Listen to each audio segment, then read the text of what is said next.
Well, welcome to Aussie Wedding TV. Now today we're talking about some good stuff. We're talking about wedding dresses, and I'm here with Jenny from Preloved Panache.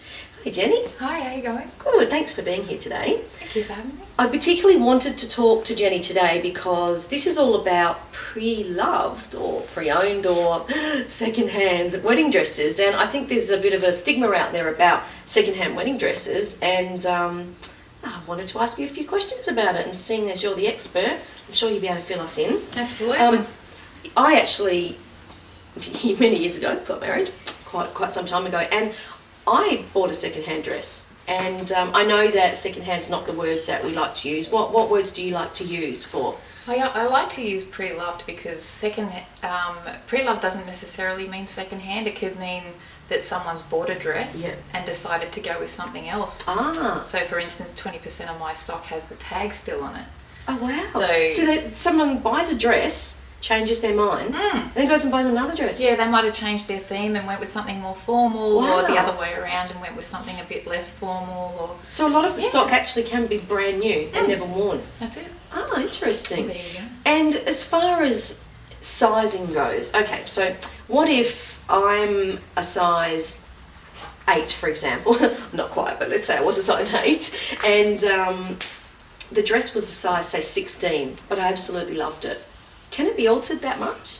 It depends on the dress. I often recommend that a dressmaker has a look at it because I'm not that talented in the dressmaking department. So yeah, they can take photos and So sometimes it's possible. Yeah. But if it's a really specific design, maybe that's just made for that If it's too intricate, size, it might be too hard to pull it apart or too expensive. Okay. Yeah, but a lot of the time, a dress can be taken in, a corset back can be put in, and a zipper taken out, to make it a bit more flexible. So for example, if you had a dress that was a zip-up back, but the bride really wanted to be button-up, could that be adapted? Absolutely. Excellent. Yeah. And do you have a lot of variety? Like, how many dresses would you have in stock at one time?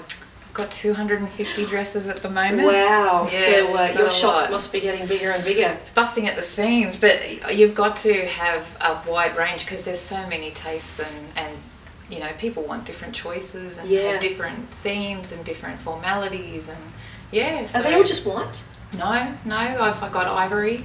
I've got white. There's all different shades of ivory. Oh my goodness! Like there's latte, diamond white, which is nearly white, but just on the ivory side. And then you've got your silvers, gold. Wow! I've got a really nice silver lilac one for the people who don't want to actually wear white or ivory. Okay. So yeah. Oh, nice. So, Now look, budget-wise, I think sometimes people think about pre-loved, second-hand, pre-owned, because they can save some money if they are budgeting on their wedding. Is that sort of fair enough for me to say that they will get a better deal buying a pre-loved dress than a brand new one? Yeah, absolutely. And if you hire it, then you've got half your money back again. So it's the photos. So do you hire them as well? Yes. Oh wow. Yeah. So you can hire a pre-loved dress as well as a brand new one? Exactly. So price range would be, what's sort of one of the lower ends of dresses that you might do price range wise? So my lowest is 80. That's pretty reasonable. When you bring it back, you get $40 back. Gee. And then the same thing if you've paid $500 for a dress, because you don't do anything over $500. Okay, so basically, from $80 to $500, you've got heaps of choices, and you don't have to buy it, you can just hire it. Yeah. So what about dry cleaning of the dresses? When I get the dresses, they're cleaned, fixed up and steamed, ready to go. Oh, okay. Yeah, and then when a customer takes a dress, they don't have to worry about cleaning it or doing anything with it. They just bring it back to me and I do all that. Oh wow, that's nice. Because I think after a wedding, what a lot of brides don't realise is there's a lot of work to still do after the wedding.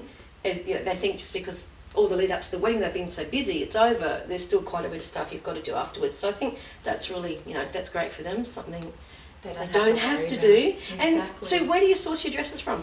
What's your secret? Gumtree, People Corner. Okay, so you actually go online and you search out the types of dresses maybe that you don't have, so that your range has a bit of everything? Exactly. Wow, and that's all done online? All done online.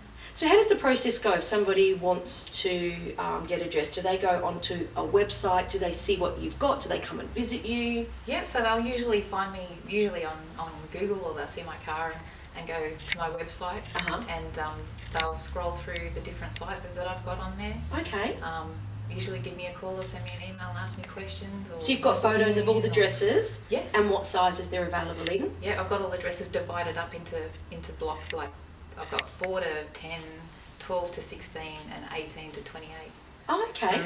Now, what if, so you're based in New South Wales, Central Coast. What if I'm in Queensland and I can't get here but I want one of your dresses? Is that something that's quite common? Yeah, I've sent to Perth, Tasmania, Queensland. And even Melbourne. with the cost of, sending it, it still makes it pretty reasonable? Absolutely. The bride will usually contribute to the postage, and she just needs to get it steamed when she gets it, because it's usually, like, you can pack it as well as you possibly can, but yeah, sometimes it does get a little bit crinkled depending on the material. Look, I think, the thing with wedding dresses is, I see a bride get, they get their dress on, it's perfect, they sit down for 5 minutes and they get up and it's all creased. So, surely you're going to get a few creases when it's, sent by postage. Exactly. I think one thing that a lot of brides worry about, and that is there's a lot of fake tan being used these days, and it does get on the dress. Does the fake tan come off? It's water soluble, thank God. So your experience is fake tan will always come off of a dress?